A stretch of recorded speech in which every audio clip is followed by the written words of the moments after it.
हम यजीद को उसकी सोच पर, यजीदियों की सोच पर हम सर्ब लगाते हैं कि तुमने इमाम हुसैन को प्यासा रखा, अहले बैत को प्यासा रखा। आज जहां तक निगाह है करोड़ों हुसैनी है, करोड़ों अहले बैत के चाहने वाले। खुदा की कसम आज हम किसी को प्यासा रहने नहीं देंगे और बताएंगे कि पानी पिलाना हुसैनी सोच है, पानी से रोकना यजीदी सोच है।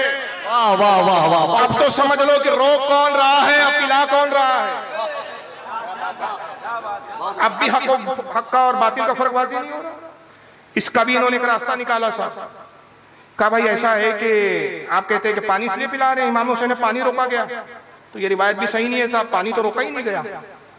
आइए इस वक्त देवबंद के एक सपूत है, ये जिंदा है, सेक्सी मौलाना बोलता हूं मैं इनको, सिवाय सेक्स के और बीवी बच्चों के उसके अलावा इसके पास कोई टॉपिक ही नहीं है। जो लोग नेट पे सुनते हो देखते हो, दिन भर बीवियों की बातें करता है, बस शादी करो, शादी करवा दूंगा, 4 कर लो, 8 कर लो, 9 कर लो, क्या लगा के रखा है तेरे पास, कोई टॉपिक नहीं है। बैठा बैठा यही सोचता रहता है, दिमाग में यही फतूर चलता है तेरे। नाम है मौलवी तारिक मसूद, देवबंद से ताल्लुक। अभी छोटे भाई का नंबर है, बड़े भाई का भी नंबर आएगा, अभी आप छोटे से शुरू कर रहे हैं। सुनिए जनाब, एक नया फलसफा लाया है, सुनिए। करबला के वाकयात में जो जुल्म की दास्तानें इजाफी बयान की जाती हैं, इसका मुस्तनद तारीखी रिवायात से कोई सबूत बोलो भाई नहीं मिलता। अब लोगों ने अपनी दुकानें चमका ली हैं, पानी नहीं था, कई दिनों से खाना नहीं मिला। सही रिवायात से साबित है कि हजरत हुसैन रजी अल्लाह तआला अन्हु करबला के मैदान में वुजू करके नमाज पढ़ते थे, तो पानी था तो नमाज पढ़ते थे। पानी बंद ही नहीं हुआ था जनाब, बेवकूफ है आप जो इतने साल से सुनते आ रहे हैं कि 3 दिन से पानी, 7 मुहर्रम से पानी बंद हो गया, फिर जनाब पानी के लिए सकीना तड़प रही थी, बच्चे बिलक रहे थे, पानी बंद ही नहीं हुआ। इतना पानी था कि इमाम हुसैन तो वुजू बना रहे थे, वुजू बना के बाकायदा साहब मैदान जंग में गए, वुजू बनाया फिर लड़ने गए। जब वुजू के लिए पानी था तो लोगों ने अपनी दुकानें चमकाने के लिए इजाफी रिवायतें बना दी, इजाफी यानी जो हकीकत थी उससे ज्यादा उसमें इजाफा कर दिया। हाँ भाई ठीक है, हमने तो अपनी दुकानें चमकाने के लिए इजाफी कर ली, तुम किसकी दुकान चमकाने के लिए इसका इनकार कर रहे हो। अब एक साहब और इनको सुन लीजिए, इनका नाम है जलालुद्दीन कासमी, ये भी जिंदा मरे नहीं, ये अहले हदीस है जनाब। अब इन्होंने भी एक बड़ी दूर की कौड़ी लाई साहब, अब इनकी सुनिए जनाब। और जहां तक पानी बंद करने की बात है, आप उठा करके देखिए याकूत हमवी की मोजमुल बुल्दान के अंदर याकूत हमवी मशहूर मौर्रिख है, लिखता है कि करबला की जमीन इंतहाई सरसब्ज़-ओ-शादाब, बेशुमार चश्मे, 4 चश्मों को तो उसने वाज़ेह तौर पर दिखाया है, बताया है कि 4 चश्मे तो यहां से बहुत बड़े बड़े चश्मे निकले हुए थे, और इसके अलावा जमीन थोड़ी सी खोदी जाती तो पानी निकल आता। लिहाजा पानी बंद करने की जो खराफियात और वाहियात बातें फैलाई गई है कि खैमे हुसैन और लश्कर हुसैन और हुसैन रजी अल्लाह तआला अन्हु के साथ जितने लोग उनके ऊपर पानी बंद कर दिया गया दरिया फुरात का, दरिया फुरात पर जाने की क्या जरूरत थी, करबला की जमीन तो खुद सरसब्ज़-ओ-शादाब है। ये बात किसने लिखी है? मशहूर मौर्रिख ने मोजमुल बुल्दान के अंदर लिखा है, जिसका नाम याकूत हमवी है, कि करबला की जमीन इंतहाई सरसब्ज़-ओ-शादाब, बेशुमार चश्मे वहां मौजूद, कम से कम 4 चश्मे तो वाज़ेह तौर पर याकूत हमवी ने मोजमुल बुल्दान के अंदर बताएं। मौर्रिख कंफ्यूजन में रहते, पढ़ने वाला भी कंफ्यूजन में पड़ जाता है कि करबला का मामला ये है तो पानी कैसे बंद किया गया, पानी कहां बंद हुआ। और जहां तक अब इन्होंने हवाला दिया, तहकीक की है, तहकीक पेश की है, तो अब हवाले का हवाले से करना पड़ेगा। इत्तेफाक से किताब लाया नहीं, हालांकि याकूब हमवी की वो जो किताब है मौजमुल बुल्दान मेरे पास मौजूद है, मैंने कुछ जलसों में दिखाया बाकायदा, बंबई का एक जलसा देखना आप उसको, नेट पे मौजूद है। ये कहते हैं कि पानी बंद करने की ये वाहियात, खुराफात, बकवासात है, ये पानी बंदी नहीं हुआ और वो नहर फुरात पे जाने की क्या जरूरत थी। करबला की जमीन तो इतनी सरसब्ज़-ओ-शादाब थी, इतनी जरखेज थी, इतनी नरम पानी वाली थी कि थोड़ी सी जमीन खोदो तो पानी निकल आता। बिहार की जमीन भी थोड़ी सी खोदो तो पानी नहीं आता। मैंने बंबई वालों से पूछा कि भाई आप क्या समुंदर है, कितना खोदना पड़ता है, बोले फिर भी कम से कम 10 फीट 15 फीट जाओ तो पानी आता है, थोड़ी सी खोदने पे तो वहां भी नहीं आता पानी। समंदर के किनारे बंबई पूरा समंदर में बसा हुआ है, लेकिन तब भी वहां 5-6 फीट से नीचे पानी है, थोड़ी खोदने पे वहां भी पानी नहीं निकलता, और अगर पानी निकलने लग जाए ना थोड़ा खोदने में तो ये इमारतें और बिल्डिंगें कायम न रहे, कमजोर हो जाए इसके स्ट्रक्चर। लेकिन जनाब कहते हैं कि इतनी सरसब्ज़-ओ-शादाब थी कि थोड़ी सी खोदो निकल आती थी, तो वो नहर फुरात तक जाने की जरूरत ही क्या थी। और ये बात किसने लिखी है? याकूत हमवी ने अपनी किताब मौजमुल बुल्दान में। और मौजमुल बुल्दान क्या है? ज्योग्राफिया की किताब है। मैंने इससे पूछा उनसे, एक बार सवाल किया, इसमें मैंने रद्द करते हुए बंबई में या हैदराबाद में मैंने रद्द किया था, और मैंने कहा कि भाई वो जो मौजमुल बुल्दान में है कि थोड़ी सी खोदो पानी निकल आता था, तो इस रिवायत की क्या हैसियत है? और कमाल यह है कि फिर मैंने एक सवाल किया ये जलालुद्दीन कासमी साहब से, वो सब नेट पर मौजूद है, हैदराबाद की तकरीर है। मैंने कहा 61 हिजरी में हुआ है वाक़या करबला। 61 हिजरी में करबला की जमीन इतनी सरशब्दो शादाब थी कि थोड़ी खोदो तो पानी निकलता था। और याकूब हम भी 600 हिजरी के, क्या बात, 600 हिजरी में जब वो लिख रहे हैं तो 600 हिजरी तक करबला की जमीन सरशब्दो शादाब थी। 600 साल के बाद तक, 550 साल के बाद तक सरशब्दो शादाब थी करबला की जमीन। और वो 4 चश्मों के नाम भी बता रहा है याकूब हम भी की 4 चश्मे तो यहाँ मौजूद है ऑलरेडी। तो ऐसा क्या इनकलाब बर्पा हो गया कि आज वही करबला की जमीन पथरीली खुश्क रेतीली हो गई? नहर फुरात भी एक बिल्कुल छोटे से नाले की जैसी हो गई है। अब वो नहर ना होते हुए देख लीजिए, उसको सीमेंट से बाकायदा कंट्रोल करके उसको गवर्नमेंट ने उसको बचाने के लिए बड़ी जद्दोजहद की है। वो जमीन जहाँ 4-4 चश्मे थे वो चश्मे कहाँ गायब हो गए? वो जमीन जो थोड़ी खोदो पानी निकलता था, अब पानी क्यों नहीं निकलता? ये इनकलाब कब बर्पा हुआ? ये ऐसा वाकया क्या हो गया? ऐसा कौन सा गजब इलाही उस करबला की जमीन पर आ गया कि पानी गायब हो गया? तो इसकी कोई तारीख होगी, कोई हिस्ट्री होगी, कोई किताब में तस्करा होगा, वो बता दीजिए आप। तो जलालुद्दीन कासमी को जब मैंने इतराज किया तो तिल मिला गए जनाब, और ये मेरा वीडियो बड़ा वायरल हुआ सा। तो फिर कमरे में बैठ के इन्होंने जवाब दिया। अब जवाब सुनिए इनका। और तीसरी ये बात कि वो चारों चश्मे थे तो आप कहां गए, इस पर भी अफसोस जाहिर किया जा सकता है कि मुरूर अय्याम के साथ साथ, दिन गुजरने के साथ साथ बहुत सारे मनाजिर बदल जाते हैं, जगहों के हालात बदल जाते हैं। और एक शायर ने बहुत अच्छा कहा है कि देखते ही देखते मंजर बदल जाते हैं क्यों, और एक पल में लोग अपने घर बदल जाते हैं क्यों, और एक ही जैसा अज़ल से है निज़ाम मैकदा है वही साथी मगर सागर बदल जाते हैं क्यों। बहुत सारे गांव के अंदर हमने देखा कि वहां पहले कुएं थे, लेकिन अब कुएं के नामो निशानात मौजूद नहीं है। अब कोई ये कहे कि वो कुएं कहां गए, एक बेहुदा किस्म का सवाल है। सवाल यह है कि वो चश्मे कहां गए? 600 साल तक चश्मे थे, ये तारीख की किताबों में मौजूद है। गायब हुए उसका तस्करा किसी तारीख की किताब में नहीं, उसका तस्करा नहीं। भाई वो कौन सी किताब में है कि चश्मे गायब हुए? तो जवाब क्या है? शायर का शेर, देखते ही देखते मंजर बदल जाते हैं क्यों, पल में लोग बदल जाते हैं क्यों, अज़ल से है निज़ाम मैकदा साकी वही है, पैमाने बदल जाते हैं। ये है मारे घुटना फूटे आंख। इनसे पूछा कि आपके अब्बा का नाम क्या है, तो पड़ोसी का नाम बता रहे हैं। क्या बात है, वाह। अरे भाई इतना अजीम वाक़या है कि बेशुमार जुमले क्या थे कि करबला की जमीन पर बेशुमार चश्मे थे। 4 चश्मों के नाम याकूत हम्बी ने मौजमुल बुल्दान में बयान भी किए। जो बेशुमार चश्मे थे, सारे बेशुमार चश्मे गायब हो गए। अचानक जमीन पथरीली और सख्त हो गई, पानी गायब हो गया, चश्मे गायब हो गए। सरसब्ज जमीन जिसको थोड़ा खोदो पानी निकलता था, अब पानी नहीं निकल रहा है। तो भाई ये वाक़या कब हुआ? ये क्या उसमें तब्दीली आई? क्या उसके अंदर जो है चेंजेस आए? कौन सी तारीख में है, कौन सी हिस्ट्री में है, कौन सी ज्योग्राफी की किताब में? उसका कोई जवाब नहीं देना। तो के इलाके में जाने दो ताकि वहां जाके हमें दीन की तबलीग करें। तो पहले अमर इब्न साद ने इस राय को पसंद किया। इब्न जियाद जो गवर्नर था उसको खत लिखा उसने, तो उसके जवाब में इब्न जियाद ने जो लिखा वो ये था, कहा कि हुसैन और उनके असहाब और पानी के दरमियान में हायल हो जाओ, इन पे पानी पाबंदी लगा तो वला यज़कु मिन्हु कतरा, एक कतरा भी की तरफ जाने ना पाए। कमा सनाऊ बित्तकी ज़कील मज़लूमी अमीरुल मोमिनीन उस्मान इब्न अफ़्फ़ान, ठीक ऐसे ही इन पर पानी रोको जैसे मजलूम मुत्तकी परहेज़गार हजरत उस्मान गनी पर पानी रोका गया। जैसे उस्मान को पानी 40 दिन तक पानी रोका गया, 40 दिन तक उनके हुजरे में पानी नहीं जाने दिया गया था, उनकी शहादत के खराब हालत पर। तो ये अपने जरी लिख रहे हैं कि बाज़ाबता पानी रोका गया। फिर उसके बाद एक और रिवायत लिखी उन्होंने, और वो ये लिखी कि एक बदबख्त ने, ये पूरी रिवायत है पूरी, कि एक बदबख्त ने जिसका नाम हुसैन अज़दीद अब्दुल्ला बिन हुसैन अज़दीद, उसने कहा हुसैन देख रहे हो नहर फुरात को कैसे लहरें चल रही है, कैसे ठाटे मार रहा है, खुदा की कसम एक कतरा भी हम तुम तक इसको पहुंचने नहीं देंगे। तो इमाम हुसैन ने कहा, अल्लाह इसे प्यासा मार, अल्लाहुम्मा क़तुलहु अतशाना अतशा, ऐ अल्लाह इसे प्यासा ही मार। इब्न जरीर कहते हैं कि आपकी दुआ कबूल हुई और वो प्यास से तड़प तड़प करी। ये रिवायतें बताती है कि बाज़ाब्ता पानी रोका गया था। इसको फिर हाफिज इब्न कसीर ने अल बिदाया व निहाया में भी लिखा। ये अल बिदाया व निहाया का स्कैन पेज आपके सामने, सफ़ा नंबर इसका 526 और इसका जो वॉल्यूम है जिल्द नंबर 11 है।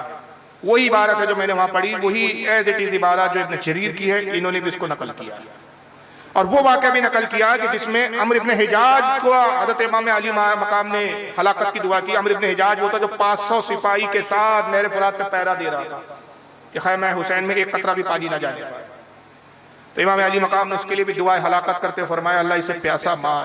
कहते फा माता हाज़ा रजूल मिन शिद्दतिल अतश, ये बलबख्त अम्र इब्न हिजाज भी जब मरा प्यास की शिद्दत से ही मरा, पानी पानी करता था। और पूरी तफसीली रिवायत आती है कि जब पानी दिया जाता पीता तो एक कतरा भी हलक से नीचे नहीं उतरता, हलक से नीचे ही नहीं उतरता। तो ऐसे बहुत सारे उलमा ने ये रिवायतें नकल की है कि पानी बंद हुआ। नबी का गोश्त और अहले बैत में अहले सुन्नत व जमात के एतबार से नबी की अज़वाज भी अहले बैत है, नबी की घरवालियां भी अहले बैत है कि घरवालियां जब तक ना होंगी तो घर वाले कहां से आएंगे। घर होने के लिए, घर बनने के लिए घरवाली का होना जरूरी होता है। तो ये और लोगों का मजहब है कि उन्होंने बच्चे को अहले बैत में शामिल कर लिया और अज़वाज को और बीवियों को खारिज कर दिया। उनसे कोई पूछे कि अगर अज़वाज अहले बैत में नहीं है तो ये बच्चे पैदा कहां से हुए, ये बच्चे आए कहां से। और फिर उसमें भी एक तबका वो है कि जिसने उसमें ये तासुब बरसा कि नहीं खतीजतुल कुबरा उनसे सारी औलाद रसूल की, वो अहले बैत में, बाकी अज़वाज नहीं है। अब उन्हें कौन समझाए कि जनाब बीवी होने में सब बराबर है, दर्जे में सब बीबियां हैं। और अगर हज़रत खतीजतुल कुबरा से सारी औलादें हुई इसलिए वो अहले बैत है, वो अहले बैत में शामिल है, तो फिर हुजूर की एक ज़ौजा मुताहरा है उनसे भी हज़रत इब्राहिम पैदा हुए, तो उसे क्यों अहले बैत में शामिल नहीं किया। तो इनके पैमाने खुद साख्ता है, इनके जहन और फिक्र में जो आता है जिसको चाहते हैं ये ईमान में दाखिल करते हैं, जिसको चाहते हैं अहले बैत में रखते हैं, जिसको चाहते हैं खारिज करते हैं। नतीजा ये हुआ कि इस एक तबके ने नबी के चचा को ही अहले बैत से खारिज कर दिया, चचा की औलादों को अहले बैत से खारिज कर दिया। हद तो ये है कि मौला अली के दूसरे भाई हजरत अकील है, हजरत जाफर है, जाफर बिन अबी तालिब है, इनकी औलादों को भी अहले बैत से खारिज कर दिया। पूछा गया कि फिर आपके नजदीक अहले बैत कौन है, कहा सिर्फ इमाम हसन और इमाम हुसैन की जो औलादे उनकी नस्लें वो सिर्फ अहले बैत है। ये तंग नजरी है, ये तासुब है। जबकि कुरान और हदीस रसूल ये बताती है कि नबी पाक सल्लल्लाहु अलैहि वसल्लम के जितने रिश्तेदार हैं, जितने खानदान वाले हैं, ईमान लाया जिन जिन लोगों ने, वो सब अहले बैत में शामिल है। हाँ, जिन्होंने ईमान नहीं लाया वो अहले बैत क्या, वो मोमिन नहीं, तो अहले बैत कैसे हो सकते हैं। जैसे अबू लहब हुजूर का चचा है लेकिन अहले बैत में नहीं है, और भी दिगर चचा है जो ईमान नहीं लाए वो अहले बैत में नहीं है। ईमान शर्त है, अहले बैत होने के लिए भी ईमान शर्त है, सहाबी होने के लिए भी ईमान शर्त है, अहले बैत के लिए भी बशारत है जन्नत की, असहाब के लिए भी बशारत है जन्नत की। मगर इसके बावजूद कि दो अजीम ज़ातें अल्लाह के रसूल ने छोड़ी दुनिया में और दोनों की ताज़ीम का हमें हुक्म दिया और दोनों की हैसियत ये बताई कि ये इस्लाम और दीन की गोया दो आंखें हैं। इनमें से अगर एक आंख भी फोड़ दी जाए या एक आंख को भी नुकसान हो तो वो खूबसूरती उस पर ऐब आ जाएगा, उसमें नक्स आ जाएगा। जिस तरह के एक इंसान बहुत खूबसूरत हो, हसीन और जमील हो, लेकिन एक आंख से काना हो तो उसकी खूबसूरती उसके कानेपन की बुनियाद पर मांद हो जाती है, दब जाती है, छुप जाती है, वो खूबसूरती भी नजर नहीं आती। हत्ता कि ये कि अगर एक इंसान की आंखें भी हो लेकिन आंखें भी भेंगी हो, एक आंख किसी तरफ जा रही हो, एक आंख किसी तरफ जा रही है, तो वो आदमी भी हुस्न जमाल के एतबार से खूबसूरत नहीं माना जाता। आंखें भी दुरुस्त होना चाहिए और दोनों आंखें सलामत होना चाहिए। साहबा और अहले बैत दीन की आंखें हैं, इस्लाम की आंखें हैं, और दोनों दुरुस्त आंखें हैं, तंदुरुस्त आंखें। ये वो दो जाति हैं जिनकी बुनियाद पर इस्लाम की खूबसूरती नुमाया है। मगर बावजूद इसके कि रसूलुल्लाह ने अहले बैत की भी लिए ताकीद की कि इनका अदब व एहतराम करो, इनकी ताज़ीम करो, असहाब के लिए भी किया। मगर सरकार का विसाल हुआ और कुछ थोड़ा ही अरसा नहीं गुजरा था कि मुसलमानों में तीन तबकात हो गए, तीन ग्रोह हुए मुसलमान।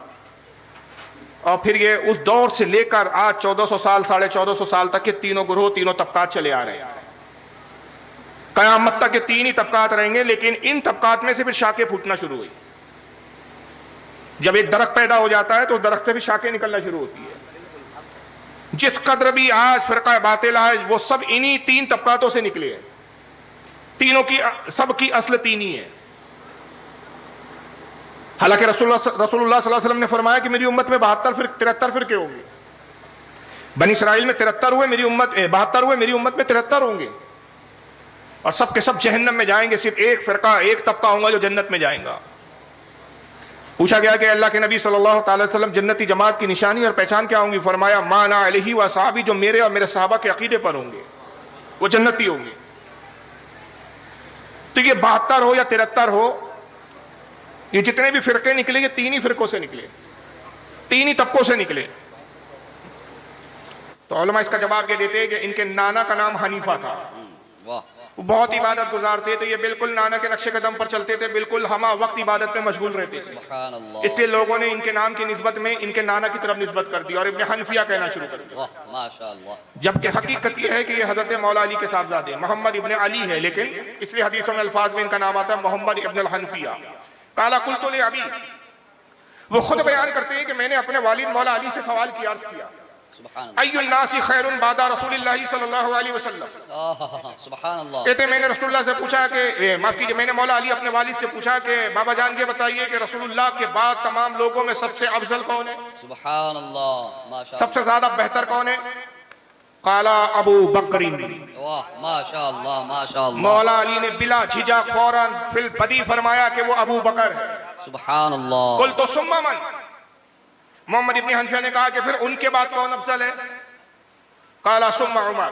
सुभान अल्लाह। कहा उनके बाद हजरत उमर अफजल है। ये हजरत अबू बकर और हजरत उमर जब दो जातें एक साथ मिल जाती है तो उसको कहते हैं शेखैन। सुभान अल्लाह, बेशक। इसी हदीस के बुनियाद पर हजरत इमाम आजम अबू हनीफा फरमाते हैं कि अहले सुन्नत व जमात की पहचान ये है, निशानी ये है कि तू शेखैन को अफजल जान और खतरैन से मोहब्बत कर। नारे तकबीर, नारे रिसालत, माशाअल्लाह। शेखैन यानी अबू बकर और उमर रदियल्लाहु ताला अनुमा, इनको अफजल जान तमाम सहाबा में, और खतरैन कहते हैं उस्मान गनी और मौला अली को रदियल्लाहु ताला अनुमा, इनको इनसे मोहब्बत कर। और अफजल किसे जान? अबू बकर और उमर को। माशाअल्लाह। ये मौला अली ने फैसला सुना दिया कि नबी के बाद सबसे अफजल जो जाते हैं वो अबू बकर और उमर की है। वह खशियत अन यकूल उस्मान। मोहम्मद इब्न हनफिया कहते हैं कि मुझे अंदेशा हुआ कि मैंने यूं पूछा था सुम्मा मन, अबू बकर के बाद कौन? तो मेरे वालिद बाबा जान ने उमर का नाम ले लिया, और मैंने फिर इसी तरह पूछा कि उनके बाद कौन? सुम्मा मन, तो फिर उस्मान का नाम ले लेंगे। तो बेटा चाहता है कि कम से कम अब्बा जान तीसरे नंबर पे तो आ जाए। तो उन्होंने कहा कि मैंने सवाल बदल दिया और मैंने सुम्मा मन की जगह कहा कुल तो सुम्मा अंता, उमर के बाद तो आप अफजल है ना। मौला अली इस अंदाज को जान गए, भाप लिया कि बेटा चाहता क्या है तीसरे नंबर पे का? बेटा ये अकीदत के मसले नहीं बल्कि ये अकीदे के मसले हैं। अल्लाह रसूल जिसको जो नंबर पे रखे, जिस दर्जे पे रखे, वो उसी दर्जे पे रहेगा। बेटा तुम अकीदत में बोल रहे हो कि मैं तुम मानता, तो मैं कह दूं मैं अना, तो फरमाया नहीं, बल्कि क्या कहा? बेटे को बताया कि बेटा अफजलियत की रेस में दौड़ा नहीं करते, नबी जिसको अफजल बना दे वो अफजल हुआ करता है। काला माना इल्ला रजुलुन मिनल मुस्लिमीन, कहा बेटा मैं कहा, मैं तो मुसलमानों में से एक आम मुसलमान हूं। इन अफजलियत के मामलों में मुझे कहां ला रहे हो? मौला अली अफजलियत के मामले में अपने आप को शुमार नहीं कर रहे हैं। हालांकि अहले सुन्नत व जमात का 1400 साल से सहाबा से लेकर अइम्मा तक और अइम्मा से लेकर उलमा तक और उलमा से लेकर आला हज़रत फाजिल बरेलवी तक सबका इत्तेफाक और इस पर इजमा कि चौथे नंबर पर मौला अली। मगर अली ने अपने आप को चौथे पे भी नहीं रखा। खुद मौला अली आजिजी करे, इनकिसारी करे और कहे कि बेटा मैं तो एक आम मुसलमान हूं। ये कौन लोग आ गए हैं आजकल जो अपने आप को मौलाई कह रहे हैं, अपने आप को शिया कह रहे हैं और कहते हैं दमादम मस्त कलंदर अली का पहला नंबर। तो सवाल ये पैदा होता है कि आप मौला अली के सबसे पहले बाकी है। दावा मोहब्बत अली का है लेकिन बगावत अली से ही कर रहे हैं आप। और यही नहीं, मौला अली ने अपने जमाने में अपने दौर खिलाफत में क्या किया, आइए जरा ये रिवायत सुनते चलें।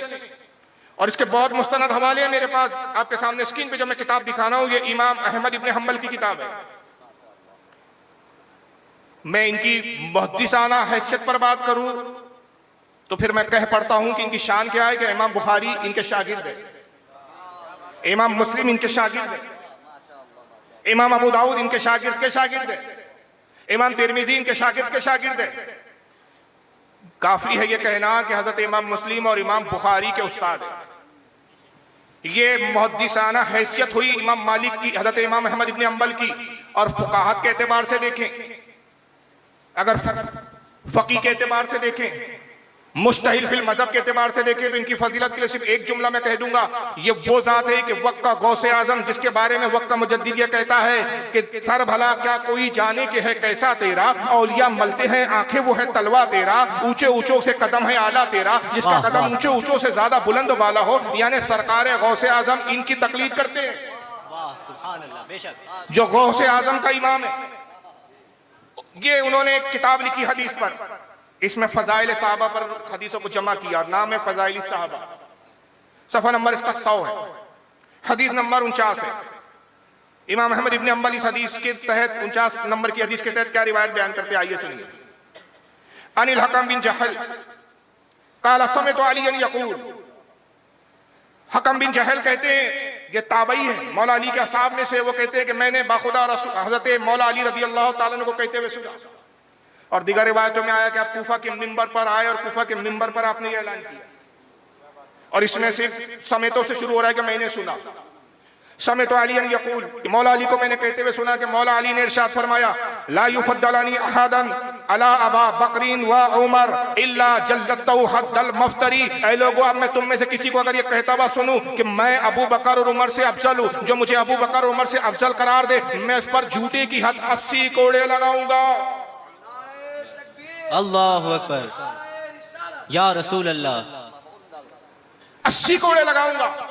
तो जो आज दमादम कर रहे हैं ना, इतना मारते अली के वाकई में इनका दमादम हो जाता है, मौला अली के कोड़े खा खा के दम दम हो जाते हैं। ये मौला अली का फैसला है।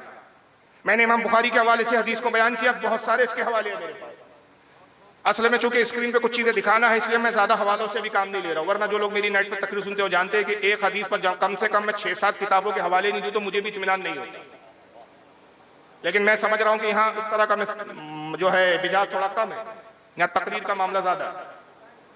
काफी है अहले इल्म के लिए कि इमाम अहमद इब्ने हंबल की मैंने किताब से हवाला पेश किया, इसको बेशुमार मुहद्दिसीन और उलमा ने अपनी किताबों में लिखा, और यहाँ तक कि मुजद्दिद अल-अफ़सानी शेख अहमद सरंदी रहमतुल्लाह ताला अलैह अपने मकतूबात में फरमाते, इस हदीस का इनकार करना जहालत है, जाहिल है वो जो इस हदीस का इनकार करता है, सबके नजदीक हदीस सही है।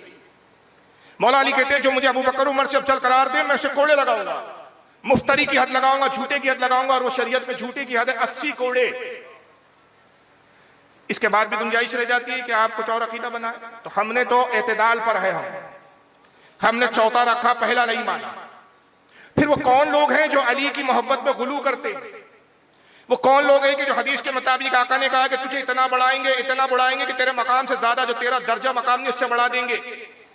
तो अहले सुन्नत तो है नहीं, अगर हम होते तो कम से कम पहले नंबर पे मानते, बढ़ाए होते तो। हमने बढ़ाया नहीं तो पहला भी नहीं माना, हमने चौथा माना।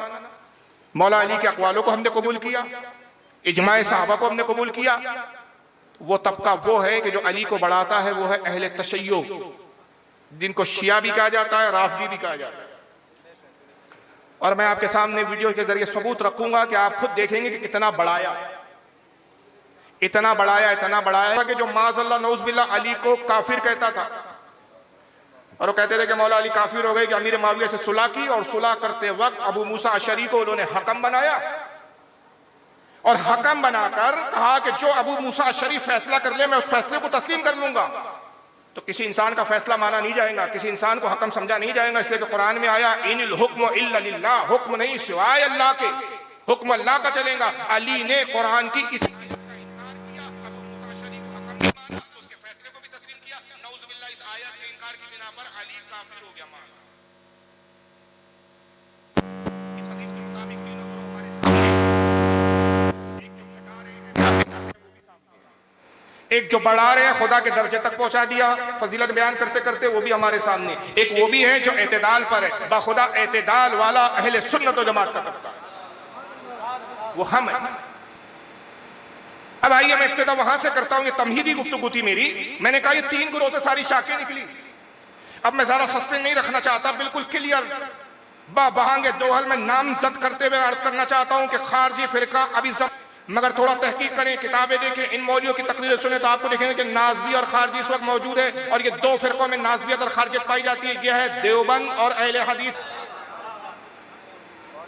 ये दावा है, अभी दलील देना जिम्मे पर है मेरे। हो सकता है कोई यहाँ नाम निहाद अहले हदीस बैठे हो, कहा भाई हमको खारजी में कैसे शामिल कर दिया, तो मैं दिखाऊंगा कि आपके मौलियों ने क्या गुल खिलाया। मैं बताऊंगा कि आपके मौलवी किस तरफ आपको ले जाना चाह रहे हैं। तो मैं बबहंगे दोहल नामजद कर रहा हूं कि देवबंदी और नाम निहाद अहले हदीस, जिनको हम गैर मुकल्लिदीन कहते हैं, इनमें अगर आप देखेंगे, इनकी किताबें पढ़ेंगे, इनके मौलवियों को सुनेंगे, तो आप तय उठेंगे कि ये खारजी फिरके के लोग हैं, ये उसी की शाखें हैं।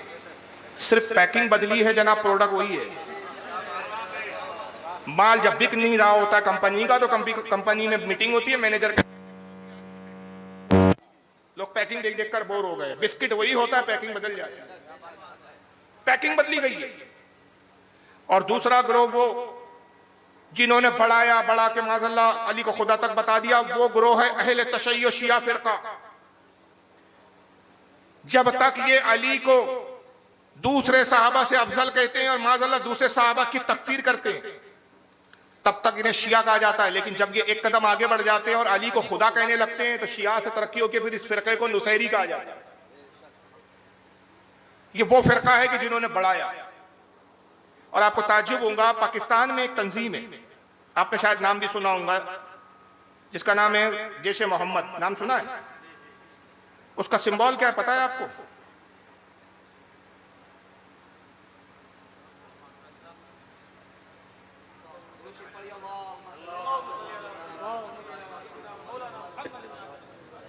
हिजबुल मुजाहिदीन।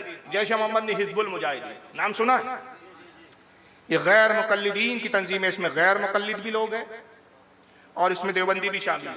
आतंकवादी दहशतगर्द तंजीम है। और इसका सबसे बुनियादी काम, इन्होंने आज तक बुत कदों को नहीं तोड़ा, आज तक शिर्क के अड्डों को नहीं तोड़ा। इनको सबसे बड़ा शिर्क का नजर आता है मज़ारात पर। ये मज़ारात पे बम रख देते हैं।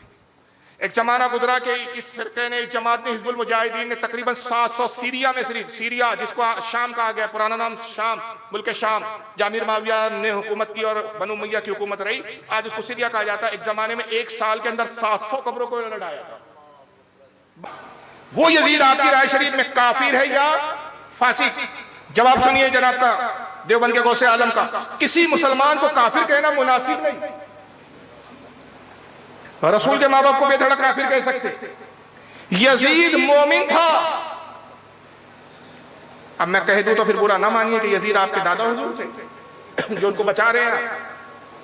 यहां इख्तिलाफ नजर नहीं आया, रसूल के वालिदैन में इख्तिलाफ है, फिर वहां इख्तिलाफ बताया भी नहीं कि भाई कौन है जो ईमान वाला कहता है, उनका नाम बताते, सिर्फ काफिर कह दिया, ईमान वालों का तस्करा भी नहीं। मगर यहाँ यजीद कहने वालों की एक कतार है। हजरत इमाम अहमद इब्न हंबल यजीद कहते हैं, यजीद को काफिर कहते हैं। यहाँ वो जिक्र नहीं कर रहे जनाब। अब्दुल रहमान इब्न जौजी यजीद को काफिर कहते हैं, सादुद्दीन तफ्ताज़ानी यजीद को काफिर कहते हैं, और भी बहुत सारे उलमा की कतार है जो यजीद को काफिर कहते हैं। यहाँ किसी का नाम नहीं ले रहे। यजीद मोमिन था, यजीद को कुफ्र पर इख्तिलाफ नहीं।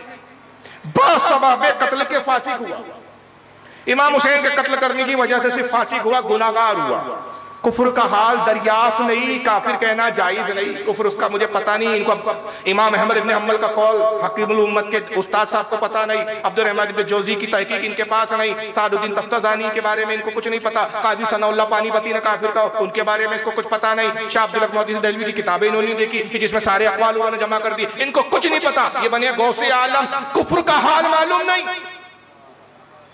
कुफ्र का हाल दरियाफ्त नहीं, काफिर कहना जायज नहीं। तो इमाम अहमद इब्न हंबल ने नाजायज काम किया। इमाम अब्दुल रहमान इब्न जौजी ने फिर नाजायज काम किया। उलमा की एक लंबी फहरिस्त है, लंबी कतार है जो यजीद को काफिर कहते हैं, और बाद उसको फासी को फाजिर कहते हैं। लेकिन यहां कहते हैं कि काफिर कहना जायज नहीं। और आगे देखिए यजीद को कैसे बचा रहे। वो अकीदा कल्ब पर मौकूफ है, अकीदा दिल के अंदर होता है। यजीद के दिल में कुफ्र था नहीं था वो तो यजीद को मालूम है, हमने कोई दिल फाड़ के थोड़ी देखा था भाई। इसलिए यजीद मोमिन है, यजीद को काफिर नहीं कह सकते। मगर रसूलुल्लाह के वालिदैन काफिर नजर आए तो तुमने रसूल के वालिदैन का कौन सा दिल खोल कर देख लिया था? बहुत उम्दा इशारा। उनका अकीदा कल्ब पे मौकूफ आपको क्यों नजर नहीं आया? उनका अकीदा कल्ब पे कौन सा आपको कुफ्र का नजर आ गया जो बेधड़क आपने काफिर कह दिया? तो पता चलता है कि इनको न नबी से मोहब्बत, न नबी के माँ बाप से मोहब्बत, न नबी के नवासे से मोहब्बत। इनकी मोहब्बत के मेयार पैमाने कुछ और है। और आइए उसी पैमाने में ये भी देखते चले आप। अब ये जनाब सवाल होता है उसी फतावा रशीदिया में मौलवी रशीद अहमद गंगोही से, सफा नंबर 139 है उसी किताब का। सवाल किया जाता है, मुहर्रम में अशरा वगैरह के रोज शहादत का बयान करना माशार बारिवायत सहिया या बाज़ ज़ईफ़ा ज़ईफा भी, वन्नी सबील लगाना और चंदा देना और शरबत दूध बच्चों को पिलाना दुरुस्त है या नहीं। सवाल करने वाले ने बड़ा लंबा चौड़ा सवाल किया। मुहर्रम में अशरा में, अशरा किसे कहते हैं? 10 आशूरे का दिन, 10 मुहर्रमुल हराम, आशूरे के दिन शहादत का बयान करना, इमाम हुसैन की शहादत का जिक्र करना, माशार शेर भी कुछ पढ़ना आपकी शहादत को लेकर, फिर बा रिवायत सैया सही रिवायत के साथ बयान करना, रिवायत भी झूठी ना बयान की जाए, एहतियात की जाए, सही रिवायतें बयान की जाए आपके बारे में, या बाज ज़ईफा या बाज रिवायतें उसमें ज़ईफ बयान कर दी जाए। वह नी सबील लगाना, सबील किसे कहते हैं?